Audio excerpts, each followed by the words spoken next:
Un día de infierno. Una vida en peligro. Un amor que ya no es. Hablar de cine y whisky es hablar de sufrimiento y escape. Un poco de gratificación y una cura que en muchos casos se convierte en enfermedad. Es que históricamente el whisky es un personaje con mala fama. Es aflojar la corbata, suspirar y tomar, sin ni siquiera disfrutar la bebida. Es llorar y estrellar una copa en la pared.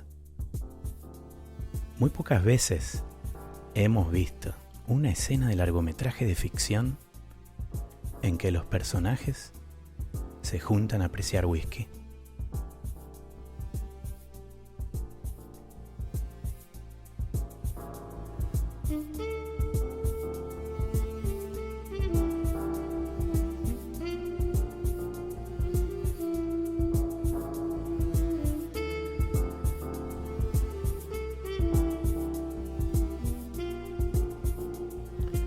Sunset Boulevard, Lloraré mañana, Noche de estreno del Gran Casabetes, 50, 60, 70.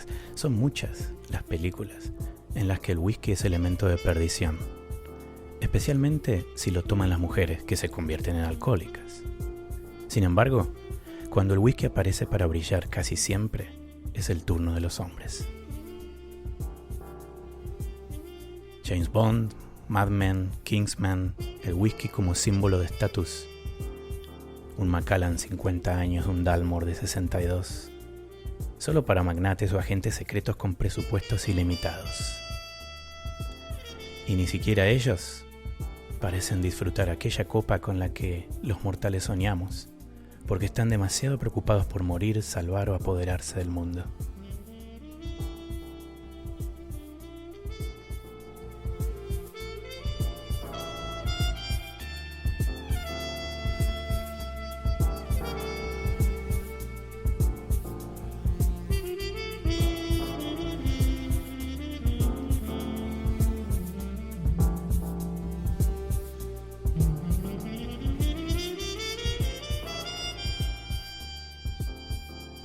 Pero el cine nos da excepciones. Con The Angel's Share, Perdidos en Tokio, 28 Days Later y la preciosa Whiskey Galore, en la que un pueblo deprimido por falta de whisky se entera de un barco a la deriva con 50.000 cajas de whisky. Esos son algunos de los pocos ejemplos en los que el whisky en cine vale por whisky. ¿Es el cine que imita la realidad o la realidad es influenciada por el cine? No es fácil descifrarlo. Pero hay algo más claro. La experiencia cinemática de adaptarse a nuevas épocas. La mujer que toma whisky no es probablemente alcohólica. El hombre que toma whisky de lujo no es necesariamente un magnate. Y el whisky no es mayormente consumido para olvidar o remediar. Hoy no hay mejor viaje de whisky que el de apreciar, aprender y compartir. Especialmente si es de noche, con amigos.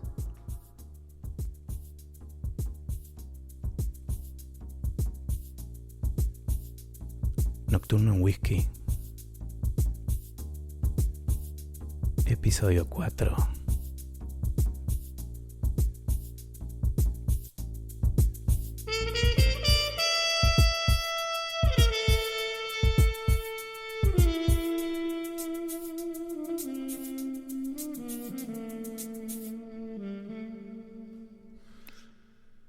¿Y quién les habla? El catador itinerante.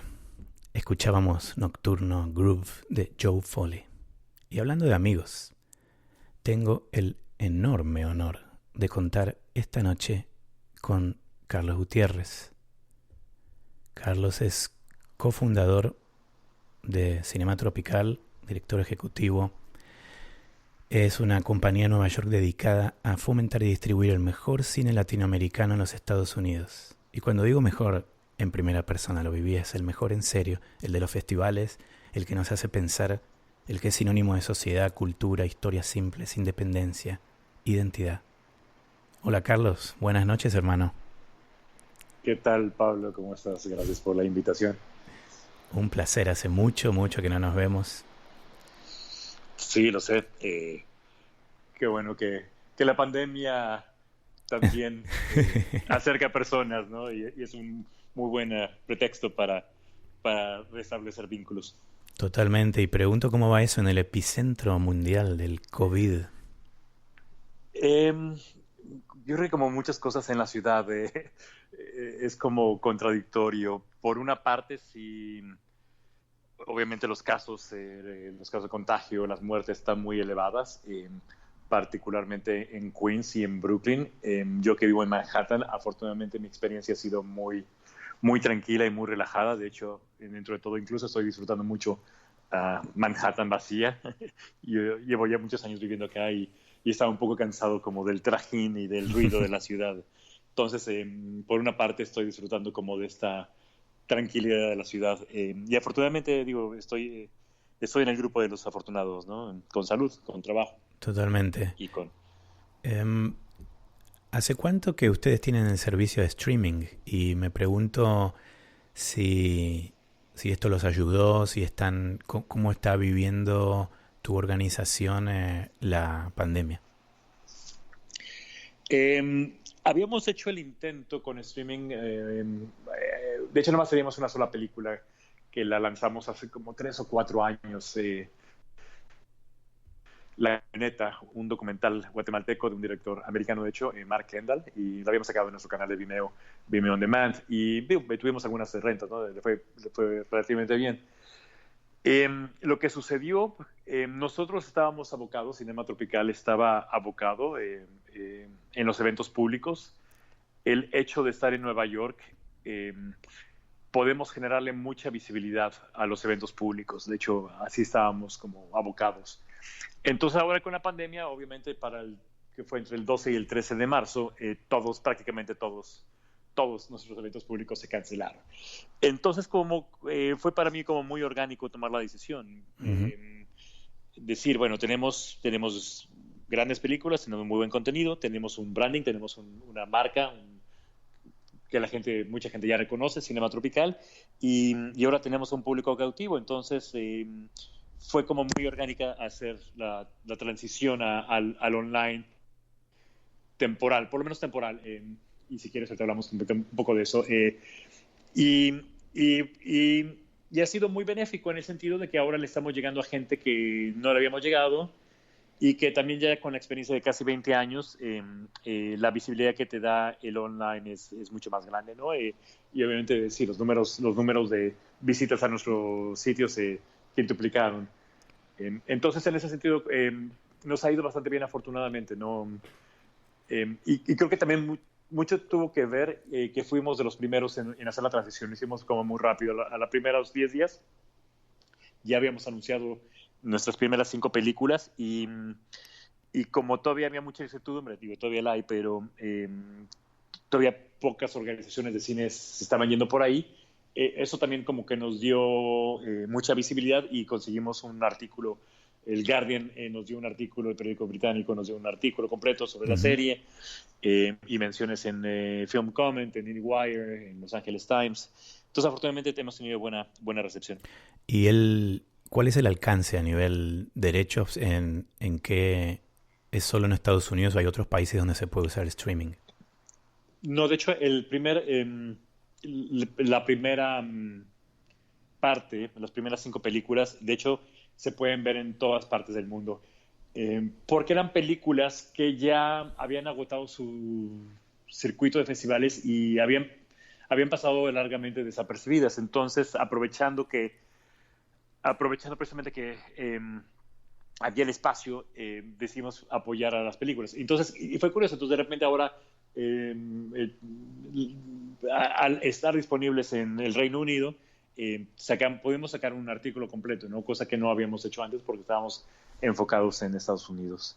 Ya la segunda parte de la serie, que son 3 películas brasileñas, esas sí solamente son para Estados Unidos y Canadá, por cuestión de derechos.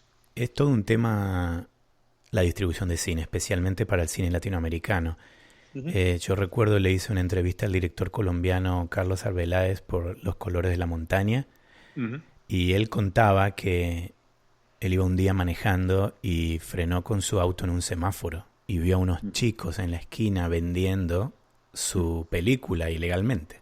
Sí, Y es como que ahí él tomó dimensión del verdadero tamaño de su audiencia cuando vio que le falsificaban la película. claro. Y me pregunto si, con tu experiencia en cine latinoamericano, si todavía está en riesgo esto de el típico ejemplo de pongo mi película en la sala, pero si al lado, la sala de al lado tiene el hombre araña, estoy muerto. Am, s- Son varios temas ahí, varios temas. Uno tiene que ver los derechos. Un gran problema del cine o de la estructura del cine es la fragmentación de las plataformas de distribución y, y los países. Ese es el modelo que está en crisis. Y ahora bien, el otro problema es también los circuitos de exhibición, los multiplexes que están totalmente atados a los intereses corporativos globales. Entonces, en ese sentido, más bien los espacios para el cine se están convirtiendo en los museos, los cineclubes, los microcines y ahora las plataformas online, porque es prácticamente imposible llegar a los multiplexes y Claro. más para el tipo de películas que se hacen en Latinoamérica. Obviamente, bueno, quizá ver paréntesis, aún así hay películas en todos los países de Latinoamérica que sí llegan a ese circuito, ¿no? Con un perfil muy determinado, pero para la gran mayoría eh, los circuitos de distribución y exhibición están en otra parte. Aunque ahora, nada más para hacer una acotación, de hecho, yo creo que la distribución como tal está dejando de ser el problema, en el sentido de que ya, incluso con el streaming, ya hay muchas películas que consiguen algún tipo de distribución. El problema, más que la distribución per se, está siendo que la gente se entere de la existencia de las películas, que la gente las busque. Entonces, para mí es un problema más como de promoción, problemas de validación. Y que históricamente también las películas que más venden tienen una maquinaria enorme de marketing. Exactamente. Aunque también, bueno, es también la, digamos, la hegemonía de los números de taquilla, porque también hay muchas películas con las que hemos trabajado que han hecho muy poco dinero, casi nada, pero a la vez han sido muy influyentes. Entonces, creo que también, ahora que estamos en crisis, creo que es también buena oportunidad de encontrar métricos mucho más afines al tipo de labor que hacemos, porque eh, los números de taquilla del fin de semana no explican absolutamente nada. Ujú. El, Pero sin embargo todavía marcan la pauta. marcan la pauta, definitivamente. El, el whisky, mencionaba antes, ha sido históricamente el malo de la película. Ese amigo que te dice, yo te ayudo a salir de los problemas, pero te hace más daño. Y, Que por cierto, creo que nada más te faltó mencionar El Resplandor también. oh, es verdad. Bueno, son muchas. Eh, Son claro, pero para mí es un clásico y más en eso lo que estás diciendo, el mal consejero, ¿no? el mal consejero. Y me gustaría incluso abrir la conversación a otro tipo de bebidas alcohólicas fuertes. Y me pregunto por qué no hay muchas películas sobre apreciación de las bebidas.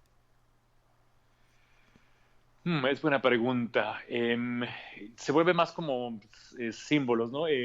Escuchando tu descripción del whisky y el cine, se me venía a la mente más bien el cine mexicano con el tequila, ¿no? Que también se vuelve como un símbolo dentro, una parte de una simbología Ujú. de identidad, de cultura, pero nunca es de disfrutar de la bebida, ¿no? Es, sino más bien un símbolo de perdición o de masculinidad o de De, hombría, ¿no? Uh-huh. no, y de hecho mencionas esto y es muy particular lo que pasa con el whisky y las mujeres, porque el vino es más socialmente aceptado, ahora las cosas están cambiando un poco, Mm. pero, pero las tres películas que mencioné al comienzo son mujeres alcohólicas. Si toman son alcohólicas, no puede verse una mujer disfrutando whisky en una pantalla. Uh-huh. Y está también el elemento de el whisky como bebida de lujo que aparece en otro tipo de películas. Pero es verdad que el whisky se ha convertido en un elemento, en un personaje propio en las películas. Uh-huh. Y también como un elemento narrativo, ¿no? Cuando un director quiere reforzar que el personaje, el protagonista, está tenso, está enojado, se echa de golpe la bebida, ¿no? El whisky o el tequila.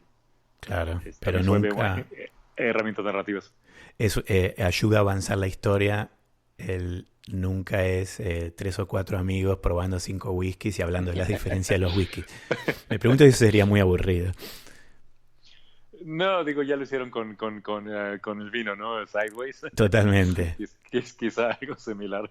Habrá que hacer un recorrido por la destilería. De hecho, la película que menciono antes de Whisky Galore es fascinante. Ujú. Es una película No de la conozco.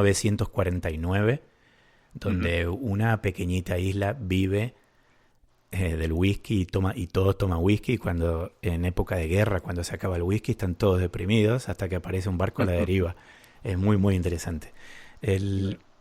Vamos a aprovechar para tomar, Carlos. Ujú. Yo sé que uno toma whisky, pero ¿qué vas a traer? Yo tengo aquí un mezcal que traje de Michoacán la última vez que estuve por allá, que es, que es el mezcal de Michoacán y de Guerrero viene del agave cupriata, que es como más, ¿cómo podría de? Soy malo para definir.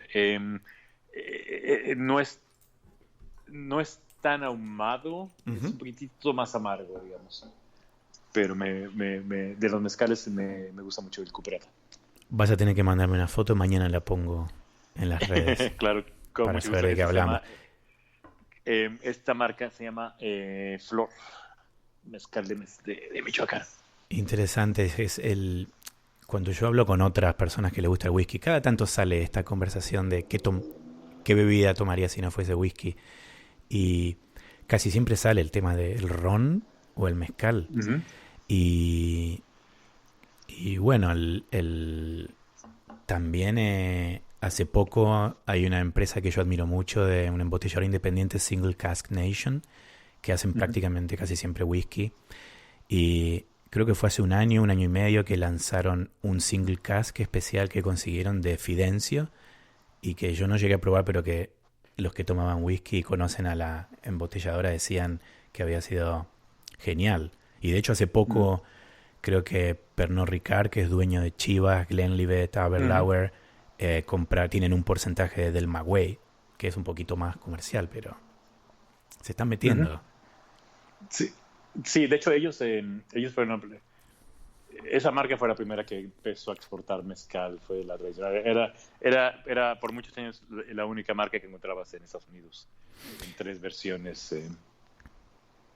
Yo estoy Pero, tomando un single cask de Campbelltown embotellado por North Star y lo elegí porque es súper joven, tiene apenas 4 años y el color parece a mezcal. mira, Pero tiene sabor a Glen Scotia. Creo que es un Glen Scotia. No dicen que es. Algo que pasa con los embotelladores independientes es que depende del acuerdo cuando compran las barricas. sí. Puede suceder que están obligados o que quieren decir cuál es la destilería que embotellaron, Ujú, o ponen un undisclosed o ponen que es de ujú, una región.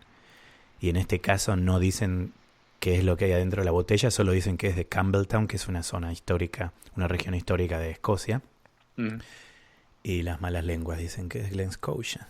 ujú, Em, Vamos a volver un poco al cine. ujú, Y hay un concepto que para mí me resulta fascinante, siempre me gustó, y es el hecho de qué viene primero y qué influencia qué.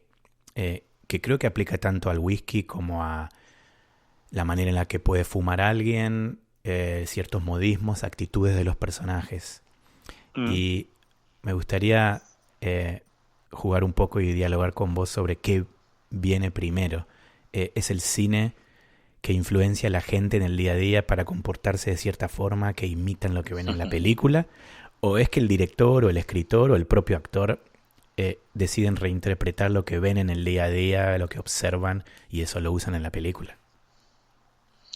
La famosa pregunta del huevo o la gallina. Totalmente. Em, y digamos, quizá bajo el entendido que no sabremos a ciencia cierta, pero lo que sí es cierto es que el cine maximiza todo. Entonces, eh, aunque, aunque haya venido de cosas que ya están en la sociedad, al ponerlo en la pantalla grande, se vuelve literalmente más grande, ¿no? Y ese es el poder del cine. Es curioso, yo lo veo en otros ámbitos. películas que hablan de algún tema o de otro, ¿no? Hasta que no está en el cine, como que la gente no le da, no entiende la magnitud de, ¿no? Pasa con reportes, he leído noticias en el periódico, pero si no está en un documental o en una de manera ficcionalizada, como que no agarra el alcance Ujú. que tiene el cine. Y ese es el poder precisamente del cine. No sé, literalmente la magnitud de la pantalla grande, es grande en su alcance. Ujú. Es un poquito también Eh, más obvio cuando hablamos de moda, por ejemplo, Ujú. y, y sí, ciertos personajes míticos, legendarios como James Dean y, y dónde se vio la primera campera de Jean, si la lanzó Levi's o si salió en una película. Pero a mí siempre me pareció interesante la manera en la que, especialmente creo que en los 50, 60, como por ejemplo un personaje daba la última pitada del cigarrillo, lo tira al piso, lo Ujú. pisa, como yo cuento en mi artículo de cine en mi blog. Lo pisa y se va, y pasan 30 años y uno ve eso en la calle. Y Pues, ¿qué habrá pasado primero? Más allá que estamos 30 años después. ¿Habrá sido que James Dean vio a un conocido y dijo, me gusta esto para mi película? Parece un concepto muy interesante. claro, pero ya al estar en pantalla se queda ya como patrones aspiracionales, ¿no? De conducta. Y claro, y la gente creo que lo aprecia más y lo adopta. El whisky, Exactamente. justo hablas de aspiracional y em, para no bastardear tanto al rol del whisky en el cine y todos esos casos donde en realidad es más alcoholismo que otra cosa, mencionábamos que el whisky también aparece como elemento de lujo en el cine. Ujú. Y en el artículo que yo puse en el blog hay dos escenas muy interesantes. Una es, hablo de una escena en Skyfall donde están eh, Javier Bardem Bardem. con, Ajá. con Daniel Craig y están Ujú. supuestamente tomando un whisky de cientos de miles de dólares, un Macallan muy antiguo. Y parece que no lo disfrutan porque los dos saben que uno va a terminar muerto. Eh, Bueno, y también hay otra cosa, que también tradicionalmente Bond es Martini. es Se lo verdad. asocia con el Martini, entonces también es Bueno, como ahora se lo asocia forzarlo a con el beber algo. Macallan. Mala noticia para el Martini. Pe- Exactamente, lo abandono por otra cosa. pero la otra escena que me parece fascinante, que juega un poquito más con la parodia, es Kingsman, Ujú. eh, donde hay una escena donde todos están por matarse y en un momento se calma la batalla porque parece que queda uno solo y agarra un whisky y dice, wow, Dalmore 62, que es un whisky de un $250,000 en subasta. Y Wow. justo aparece un nuevo personaje y se empiezan a pelear de nuevo. Y todos agarran el vaso de una manera como que a nadie le importa, pero nunca se cae el vaso. Y vos estás prestando atención al vaso, ¿no? Pero es así, es como que sigue sin disfrutarse ese whisky. Se vuelve un botín. Intenté buscar un poco sobre whisky y cine latinoamericano, adivina qué salía en los buscadores. La película uruguaya, ¿no? Que es también mi gran referencia. Lo único que sé de whisky en el cine norteamericano es la película uruguaya y que no tiene que ver nada con la bebida, sino Y que con, no tiene que ver nada nada, más ni la con menciono yo en el artículo. sonreír a la cámara. Totalmente. Y hablando de la película uruguaya, ah, hace varios años ustedes lanzaron con Cinema Tropical un libro que publicaron con el voto de críticos, programadores de festivales, académicos y otros personajes del mundo del cine, votando a las mejores películas latinoamericanas de la década. Era entre el 2000 y el 2009. Ujú. Exactamente. Y el whisky era una de esas, creo. Whisky estaba entre Sí, las 10. ujú, exactamente. Y, y hace poco vi que ustedes hicieron una nueva lista del 2010 al 2019. Claro, sí, ya pasó otra El, década. repasó otra década, hace mucho que nos conocemos, Ujú. Carlos. Y recomiendo a los oyentes que cuando vayan al sitio web de Cinema Tropical eh, lo vean porque es muy interesante ver los comentarios y ver cómo quedó la lista de votos, porque especialmente en la segunda década, la del 2010 al 2019, Ujú, ustedes decidieron publicar las otras como 50, 60 películas que no llegaron a las primeras 10, ¿no? ujú. La ¿Ten- lista completa. Ujú. ¿Tenés alguna favorita entre... me interesaría ver tus favoritas en la primera y la segunda lista. Em, sí, de hecho, bueno, yo estoy feliz que Lucrecia Martel, o sea, es sin duda alguna la gran figura de estas encuestas. Sus tres primeras películas estuvieron en la primera encuesta y Y, incluso en el número uno, La Ciénaga, ujú, y con Sama. exactamente, volvió a estar en el número uno con su película más reciente. Entonces me parece impresionante el trabajo que ha hecho y creo que las encuestas son testamento de eso. Y de hecho, hay algo curioso. El Festival de Cine de Toronto, TIFF, también hizo una encuesta similar en la década y compartimos a Sama. También el Festival de Toronto la escogió como la mejor película de la década. Entonces, o sea, creo que no es poco mérito, ¿no? Que una película latinoamericana, que una película argentina se cuele como la mejor película internacional de la década. Es algo impresionante. Y creo que es testamento gran, de la gran cinematografía latinoamericana. Sama es una película muy interesante. Yo la vi hace poco, así que todavía la tengo bastante viva. Ujú. Y algo muy interesante que tiene Sama, y no es que lo vuelva a relacionar con el whisky, pero hablábamos antes de los simbolismos. Y Sama tiene simbolismo, tiene poesía y tiene bastante. Tiene como un subtexto, creo, que es bastante interesante sobre el colonialismo y Ujú. sobre el poder de los colonizados, ¿no? Que creo que es controversial. Como que, ¿Controversial en qué sentido? como que si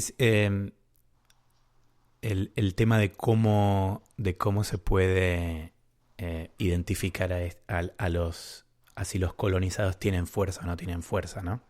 Ujú. Pero pero bueno, sí, como decías vos, el Lucrecia aparece con 4 películas en las 2 listas, es increíble. Sí, la También verdad, sí. está de cerca Carlos Regadas, ¿no? Que creo que tiene 2 o 3 ahí. En cada década tuvo en las primeras 10, en la primera década, Luz Silenciosa, la Ujú. película que hizo sobre una ficción sobre la comunidad menonita en Chihuahua. Y en esta década, Tenebras Lux fue la que se fue votada como una de las mejores películas de la década. ¿Y alguna Eh, favorita tuya? Va empezando por Sama. ¿Sabes? Y también me alegró que hay dos documentales que se colaron también en la lista, porque luego también el documental, luego hay una hegemonía de la ficción, y entonces me, me da muchísimo gusto que Nostalgia de la Luz de Patricio Guzmán y Tempestad de Tatiana Huesos, que Tempestad ambas, también. ambos documentales, ajá, están en el top 10, ambas películas también muy, muy, muy, muy recomendables. Y ninguna de estas con presencia importante del whisky. No, habrá que, sí, Habrá habrá que ver que, Sama, algo tomaban, ¿eh? Algo Sí, tomaban no sé, estos colonizados. sí, claro, en la colonia sudamericana no sé qué bebía, ¿no? Porque de hecho, mira, y regresando al mezcal, eh, eh, el mezcal era al parecer era una bebida prehispánica antes de llegar a los españoles, a diferencia del tequila, que el tequila se empezó a destilar después de la llegada de los españoles. ¿Y cuál es, me contabas antes de cuál se está convirtiendo un poco en en tu bebida favorita? Bueno, yo soy, como buen mexicano, cualquier bebida de agave, ¿no? El tequila, el mezcal. Y, bueno, el tequila y el mezcal tienen denominación de origen. Y hay otros tipos de mezcales en otros estados del país, de México. Y de hecho, mi favorito es el Bacanora, que es digamos, el mezcal del estado de Sonora. Eh, el estado de Chihuahua, que es vecino, tiene el Sotol, y Jalisco, donde también se hace el tequila, se produce el tequila, también tiene ese otro mezcal que se llama la raicilla. Y de hecho ya también esos otros destilados del maguey, del agave, también ya están comercializando poco a poco acá, ¿no? Pero son menos, son agaves más silvestres y se han comercializado, son más difíciles de comercializar. Creo que ya estás para armar un blog de mezcal. Me fascinaría porque es una bebida que le tengo muchísimo respeto.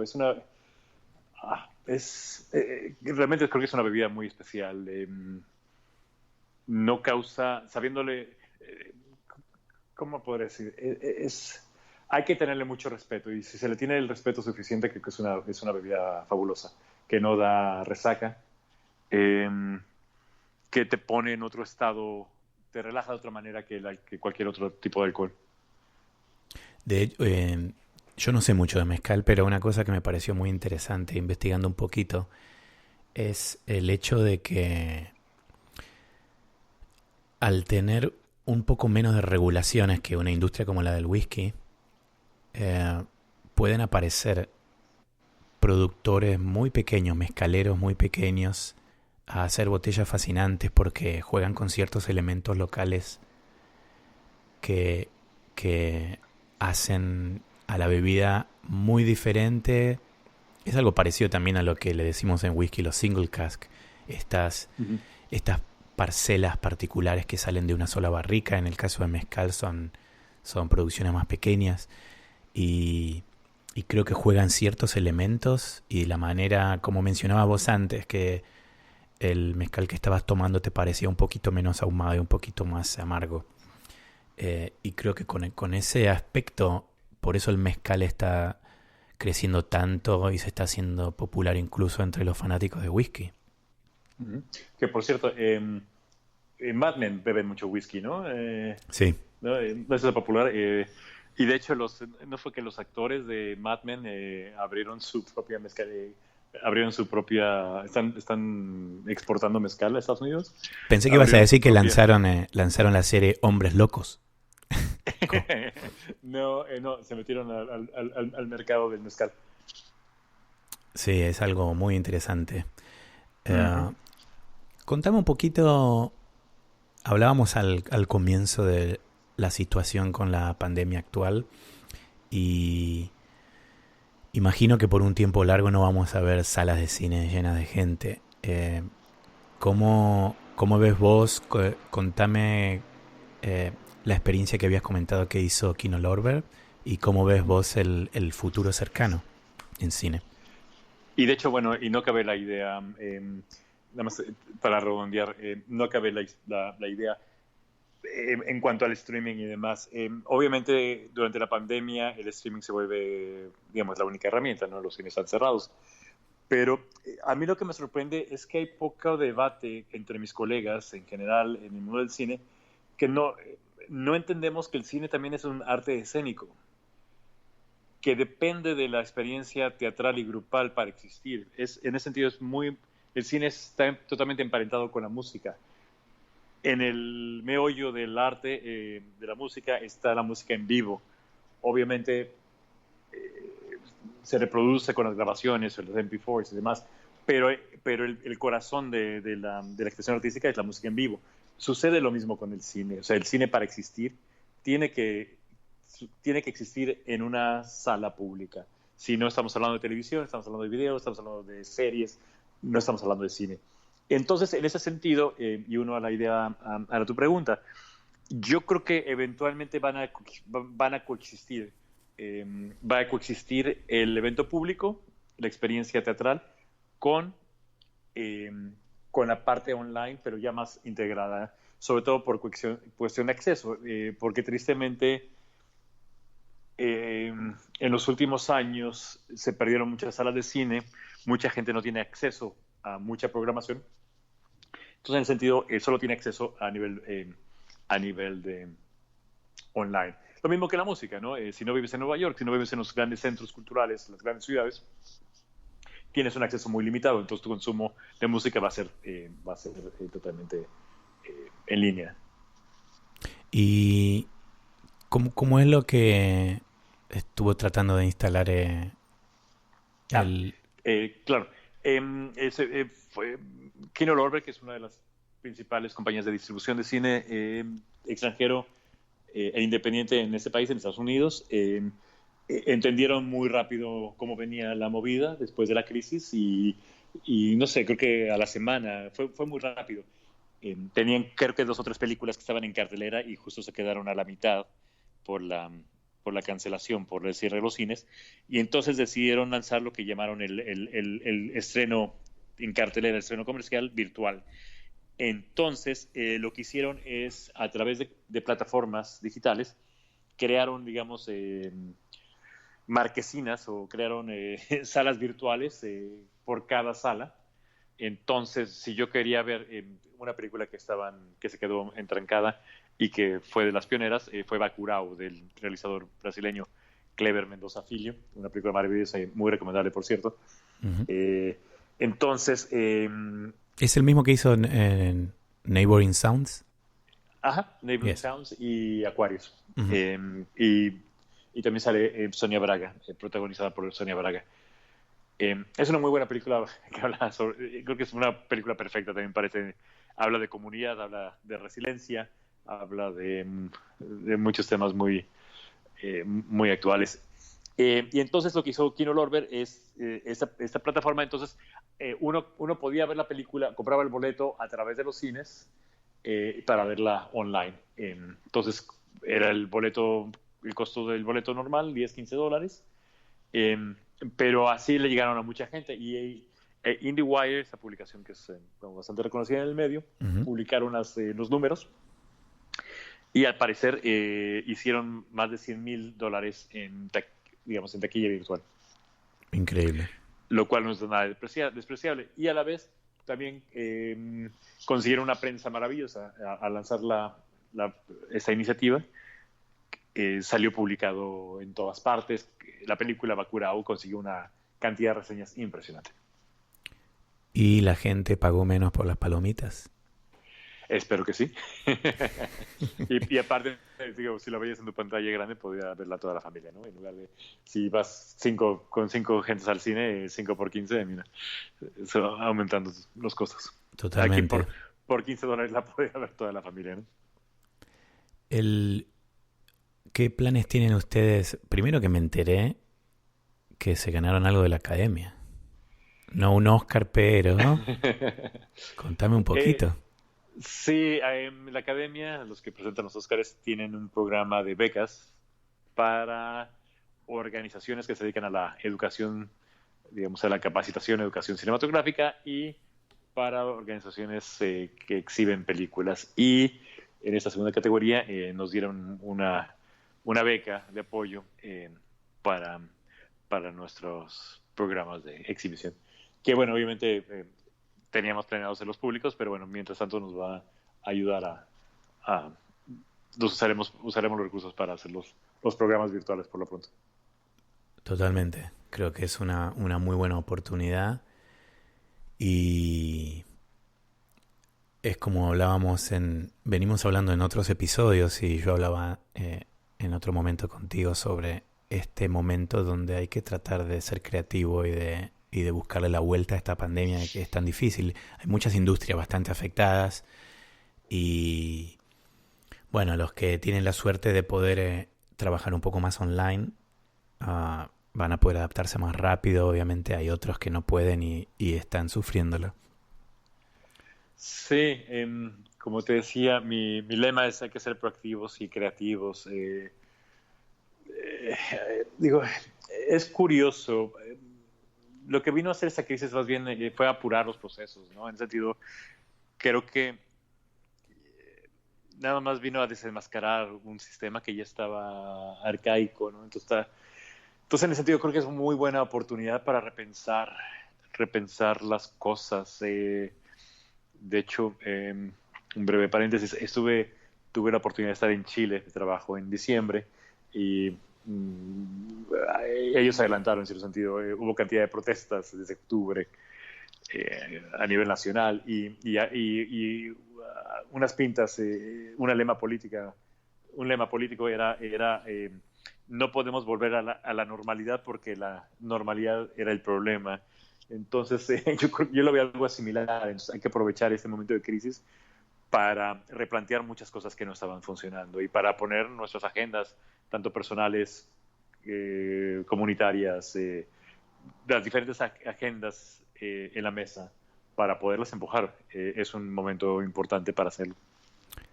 Me quedo con eso, Carlos. Es una gran verdad y se está acabando el programa.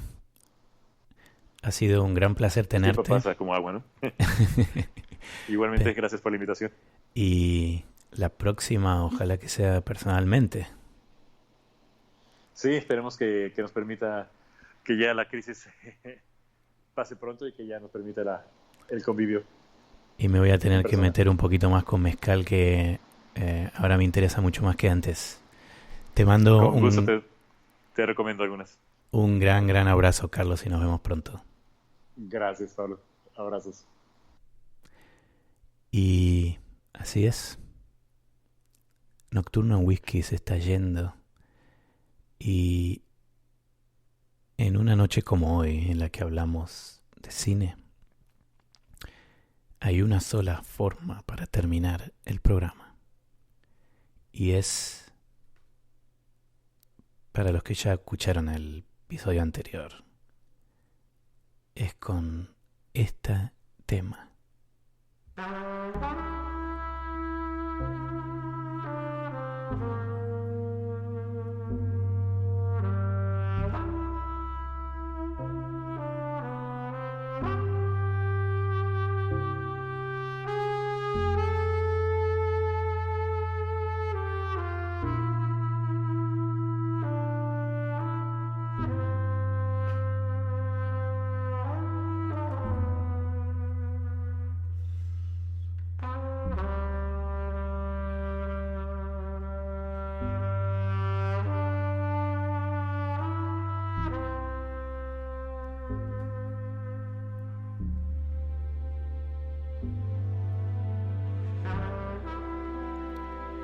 Música de Joe Foley, que está compuesta para Nocturno Whisky y creo que es muy especial porque para mí parece música de película. No me canso de escucharla. Para los que se quedaron con ganas de más, muy pronto puede que me dé una vuelta por el Instagram de Whisky en Buenos Aires para hablar de más cine y whisky.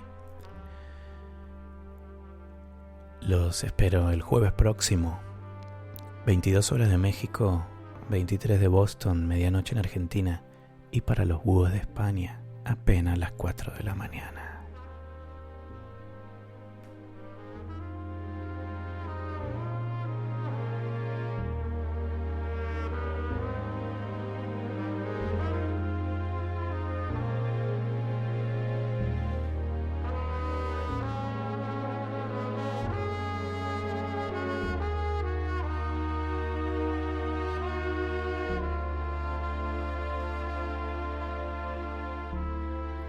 Y hablando de España, puede que la semana que viene, en el próximo episodio,